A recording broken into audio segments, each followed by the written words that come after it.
Sa isang maliit na coastal town, binalaan ang mga residente tungkol sa paparating na bagyong pinangalan ng Henry na mabilis na lumalakas. Kumalat ang mga balita na naglabas na ng babala ang National Hurricane Center tungkol sa storm surge na inaasahang aabot sa 15 hanggang 20 talampakan. Dahil dito, pinayuhan ang lahat na lumikas agad. Samantala, tumawag si Dakota sa restaurant para umorder ng pagkain, ngunit sarado na sila dahil sa bagyo. Dahil wala siyang ibang mapagpilian, nagpasya siyang lumabas para bumili ng groceries kahit may agoraphobia siya. Ngunit habang nasa daan, nanaig ang kanyang takot kaya bumalik siya. Sa kanyang pag-uwi, nabangga niya ang isa niyang kapitbahay na nagsabing matagal na siyang hindi nakikita mula nang mamatay ang kanyang ina at inalok siyang sumama dahil aalis na sila ng bayan. Gayunpaman, tumanggi si Dakota. Sa ibang lugar, ang tatlong foster siblings na sina Ron, Will at Dee ay naglalaro sa labas at nag-i-enjoy. Tumalon si Ron sa tubig habang sinisigawan siya ni Will bilang suporta. Ngunit naputol ang kanilang kasiyahan nang dumating ang kanilang foster parent na si Billy. Pinagalitan niya sila dahil sa paglalaro sa ilog at agad silang pinapasok sa sasakyan. Sa isang meat processing plant, lumabas si Lisa, isang buntis, at sumakay sa kanyang kotse. Sa kanyang pag-alis, nakasalubong niya si Bob. Tinanong niya kung bakit nandun pa ito samantalang nagsasara na ang iba dahil sa bagyo. Sinagot siya ni Bob na gusto pa raw magpatakbo ng isang huling batch ang kanilang boss bago magsara. Nabanggit din nito ang fiancé ni Lisa, ngunit hindi na ito pinansin ni Lisa. Nagpaalam na lang ng maayos at umalis. Habang nagmamaneho, tumawag ang kanyang ina at tinanong kung sinabi na ba niya sa iba na iniwan siya ng kanyang fiancé. Sumagot si Lisa na hindi pa dahil nakakahiya para sa kanya. Sinabi ng kanyang ina na ang lalaki ang dapat mahiya, hindi siya, at iminungkahi pa ang panganganak sa bahay gamit ang tob tulad ng ginawa ng kanyang kapatid. Pagkatapos, tinanong siya ng kanyang ina kung bakit hindi pa siya umaalis ng bayan at binalaan siyang magiging malala ang bagyo. Sinabi ni Lisa na paalis na siya, ngunit nalaman niyang sarado na ang interstate. Pinayuhan siya ng kanyang ina na pumunta sa mas mataas na lugar.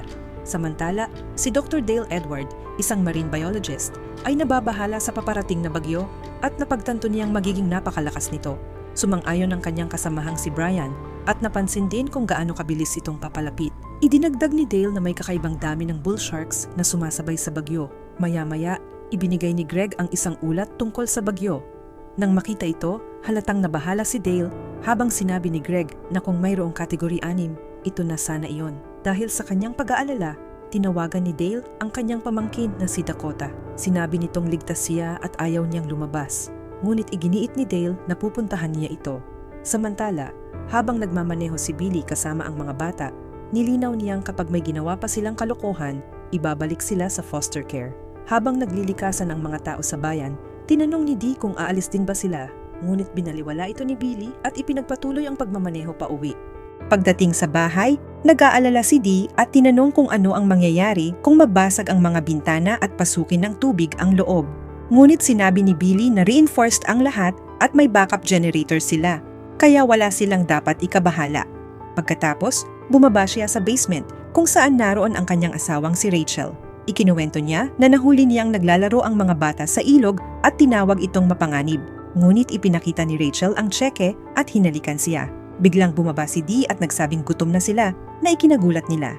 Napansin niya ang steak sa refrigerator, ngunit agad siyang pinagalitan ni Rachel at pinaalalahanan na bawal sila sa basement. Saka siya binigyan ng tinapay na lang. Sa parehong oras, nanonood si Dakota ng balita tungkol sa bagyo.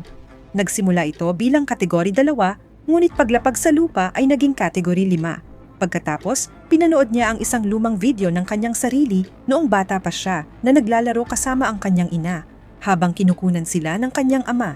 Samantala, naghahanap si Lisa ng matutuluyan, ngunit sarado na ang lahat. Bumalik siya sa kanyang sasakyan habang muling tumatawag ang kanyang ina at tinatanong kung ano ang kanyang gagawin. Inamin ni Lisa na nagsisimula na siyang matakot, ngunit naputol ang signal bago pa siya makapagsalita. Habang tuluyang tumama sa lupa ang bagyo, bumigay ang bubong at rumagasa ang tubig papasok sa bayan, binabaha ang mga kalsada at winawasak ang mga bahay. Habang nagmamaneho, nakita ni Lisa si Bob na nagbabala sa kanya na bumalik dahil may punong malapit nang bumagsak. Ngunit huli na ang lahat. Biglang rumagasa ang tubig baha at sinabi ni Bob na sumingit siya habang sinusubukan nitong paikutin ang kanyang van. Ngunit tinamaan ito ng isang malakas na alon. Samantala, patuloy na inaanod ang sasakyan ni Lisa nang walang kontrol hanggang sa bumangga ito sa isang puno. Dahilan para maipit at hindi na makagalaw. Naiipit siya sa loob, kaya sumisigaw siya ng saklolo. Kasabay nito, nawala ng kuryente sa lugar. Samantala, lumapit si Dakota sa bintana at nabigla nang makita ang rumaragasang baha. Agad siyang umakyat sa itaas habang nagsisimula ng mapuno ng tubig ang unang palapag. Napansin naman ng tatlong magkakapatid na patuloy na tumataas ang tubig. Halos umabot na sa 15 talampakan at papalapit na sa bahay. Si Billy ay hindi pa rin namamalayan ang nangyayari. Biglang nabasag ang bintana at bumuhos ang tubig papasok. Sinabi ni Rachel na hindi na sila maaaring manatili dahil patuloy na tumataas ang tubig at nagsimula ng magpanik ang lahat. Iminungkahi ni Ron na gumamit sila ng snorkel, ngunit agad siyang pinatigil ni Rachel. Ngunit sumang-ayon si Billy na magandang ideya nga ang paggamit ng snorkel. Nagpasya silang mag-asawa na pumunta sa garahe para kunin ito.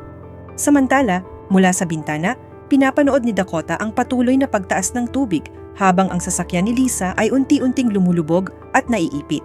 Isang van ng karne ang inanod ng tubig at bumangga sa isang rebulto, dahilan para kumalat ang dugo sa baha. May dalawang lalaking sakay ng bangka na nakarinig sa sigaw ni Lisa at agad siyang tinulungan. Isa sa kanila, si Scott, ang tumalon sa tubig at pinakalma siya habang sinabihan ang kasama na kumuha ng cutter. Sumunod ang kanyang kaibigan dala ang gamit, ngunit bigla itong nawala sa ilalim ng tubig. Sinundan ito ni Scott upang tingnan. Saglit itong lumutang bago biglang atakihin at patayin ng mga pating. Nang makita ito, sumigaw si Dakota at binalaan sila na may mga pating sa tubig. Sinabihang bumalik na sila, ngunit huli na ang lahat. Si Scott ay inatake rin at napatay ng mga pating. Sa garahe naman, inatake ng mga pating si Billy at kinagat ang kanyang braso. Si Rachel ay inatake rin at napatay habang nakatingin ang mga bata mula sa bintana na takot at sumisigaw ng tulong. Nakita sila ni Billy, ngunit pinili niyang tumakas at tumakbo papunta sa truck. Ngunit bago pa man siya makarating, hinila siya ng pating. Sa isang istasyon, narinig ni Dale ang balita na binabaha na ang bahagi ng anvil kung saan naroon si Dakota. Sinubukan siyang pakalmahin ni Brian at sinabing magiging maayos siya habang tinitingnan ang live maps. Ngunit nabigla siya sa lawak ng tubig na tumatakip sa mga kalsada. Napagtanto ni Dale na malamang ay bumigay na ang levee. Agad silang umalis kasama ang isang reporter sakay ng van na may dalang rescue boat. Habang naiipit pa rin, patuloy na sumisigaw si Lisa ng tulong. Sinubukan ni Dakota na tawagan ang kanyang tiyuhin, ngunit walang signal. Sinabi ni Lisa na wala ng oras at nakiusap na tulungan siya. Ngunit tumanggi si Dakota at sinabing may mga pating sa tubig. Ipinaliwanag ni Lisa na buntis siya at ayaw niyang mawala ang kanyang anak bago pa man ito isilang. Dahil dito, natigilan sandali si Dakota bago nagpasya na kumilos. Pumunta siya sa kusina, kumuha ng kutsilyo at bumalik. Maingat siyang tumalon sa isang lumulutang na sasakyan, ngunit nadulas at muntik nang mahulog, subalit nakabawi siya. Nakita niya ang mga pating na gumagala sa tubig. Dahan-dahan siyang lumipat sa bubong na inaanod at sa wakas ay nakarating sa sasakyan ni Lisa. Pinutol niya ang harap at mga sanga na nakaharang kay Lisa. Pagkatapos, pareho silang nakabalik ng ligtas sa bahay. Kasabay nito, napansin ni Dale na lubog na sa baha ang lugar ni Dakota. Maya-maya, nakakita sila ng signal, ito ay si Nellie. Isang buntis na great white shark na 3 taon na nilang minomonitor. Napahinto ang kanilang sasakyan dahil hindi na madaanan ang kalsada sa lalim ng baha. Sa bahay patuloy na tumataas ang tubig. Tinanong ni Dee kung nakapasok na ba ang mga pating sa loob. Sinabi ni Ron na kailangan nilang isara ang pinto bago pa ito makapasok. Lumapit si Dee upang isara ito, ngunit nahirapan siya. At may ilang pating na nakapasok. Pinilit niyang itulak ang pinto habang mabilis na tumulong si Ron. Samantala, tumingin si Dakota sa labas ng bintana at nakita ang pagkawasak ng bayan. Tinanong siya ni Lisa kung mag-isa lang siya at sumagot si Dakota ng oo. Ikinuwento niya na matagal nang patay ang kanyang ama at kamamatay lang ng kanyang ina ilang buwan na ang nakalipas. Humingi ng paumanhin si Lisa at tinanong kung ano ang plano nila, ngunit sinabi ni Dakota na wala. Iminungkahi ni Lisa na umakyat sila sa bubong para makapagbigay ng rescue signal. Pumayag si Dakota at umakyat gamit ang mga kurtina. Habang ginagawa iyon, nakaramdam si Lisa ng matinding pananakit at napagtanto niyang manganganak na siya. Inayos ni Dakota ang signal sa bubong at bumaba muli. Ngunit patuloy pa rin ang sakit ni Lisa. Hiniling ni Lisa na tingnan ni Dakota kung gaano nakalayo ang proseso. Nag-alinlangan si Dakota, ngunit sinuri niya ito at sinabing bukas na nang humigit kumulang 2 hanggang 3 pulgada. Napagtanto ni Lisa na paparating na ang sanggol. Samantala, sinabi ni Ron na kailangan na nilang umalis dahil patuloy ang pagtaas ng tubig at iminungkahi na maghanap sila ng magagamit sa basement. Sinabi ni Dee na may stake sa basement. Nagbabala si Will na bawal sila roon, ngunit sinabi ni Ron na patay na si Mr. Olsen. Ngunit bigla itong lumitaw, umahon mula sa tubig. Samantala, si Dale at ang reporter ay sumakay sa bangka upang magpatuloy. Nawalan sila ng internet connection. Sinabi niya sa reporter na hindi nila maaaring dalhin ang lahat ng kanilang kagamitan dahil mabibigatan ang bangka. Kalaunan, nadaanan nila ang mga patay na hayop. Kinontak ni Dale si Greg at hiniling na bantayan at iulat ang sitwasyon.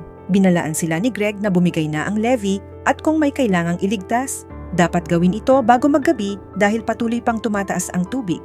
Samantala, sa bahay ni Dakota, patuloy na tumataas ang tubig. Nananatiling nasasaktan si Lisa at humihingi siya ng painkiller. Hinanap ito ni Dakota at may nakita siyang bote ng gamot, ngunit iisa na lamang ang natitirang tableta. Napagtanto nilang hindi na sila maaaring manatili roon. May bangka sa malapit, ngunit hindi nila ito maabot ng ligtas dahil sa patuloy na pagtaasan ng baha. Nag-alinlangan si Dakota sa una, ngunit kalaunan ay pumayag siyang subukan. Naalala niya ang sinabi ng kanyang tiyuhin na naakit ang mga pating sa vibration, kaya naglagay siya ng mga vibrating devices sa ilang trash bags at inihagis ang mga ito sa tubig bilang pang-distract upang makalapit siya sa bangka.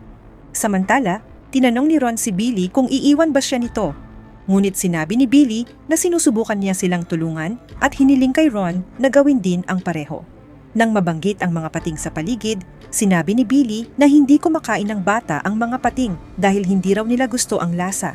Nakita ni Will ang tseke at napagtanto nilang tumatanggap sila ng $1,500 buwan-buwan bilang foster care allowance. Ngunit tinapay lamang ang ibinibigay sa kanila habang steak ang kinakain ni na Billy at Rachel. Nagalit si Billy at sinabi niyang kaya niyang kalabanin ang mga ito kahit isang braso lang. Biglang sinipa siya ni Dee papunta sa tubig at agad siyang sinugod at nilapa ng pating.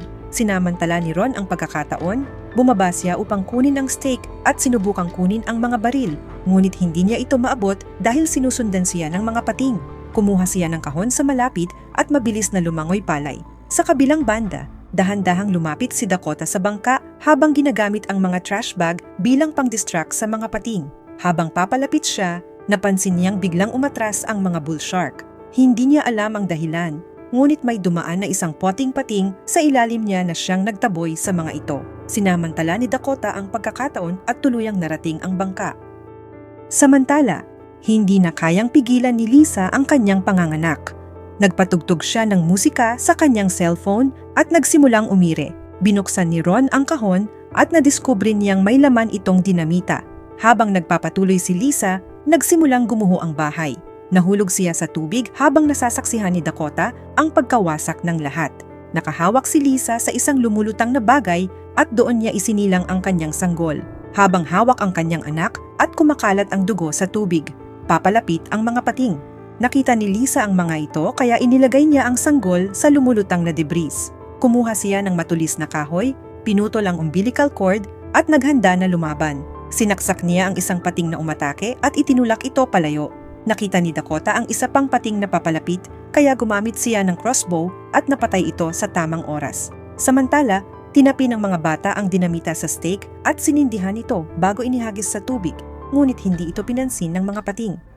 Napagtanto ni Will na kailangan nila ng vibration para maakit ang mga ito. Naalala nila ang napag-aralan nila tungkol sa sharks. Kaya tumalon sila sa tubig at nagsimulang magwisik upang maakit ang mga pating papunta sa dinamita. Nakabalik silang lahat ng ligtas habang nilapitan ng pating ang pain at sumabog ito. Naabot ni Dakota si Lisa at ang kanyang sanggol. Ngunit biglang sinalpok ng isang pating ang bangka at tumaob ito. Dumating si Dale, nag-activate ng isang electronic device at inihagis ito sa tubig. Dahilan upang umatras ang mga pating. May isang pating na sumugod, ngunit sinalubong ito ng isang puting pating at pinatay. Kinunan ng reporter ang buong pangyayari habang nagtatapos ang labanan. Tinulungan ni Dale na maisakay sa bangka si Lisa at ang kanyang sanggol. Samantala, nahanap ni Ron ang susi at napaandar nila ang sasakyan upang makaalis. Niyakap ni Dakota ang kanyang tiyuhin sa sobrang ginhawa. Tinawagan ni Lisa ang kanyang ina at ipinakita ang kanyang bagong silang na sanggol. Umalis ang grupo mula sa binahang bayan. Sa huli, napansin ni Greg na may panibagong bagyo na nabubuo sa karagatan. Kung nagustuhan mo ang recap na ito, huwag kalimutang i-like, mag-comment at mag-subscribe. Maraming salamat sa panunood hanggang sa susunod na recap.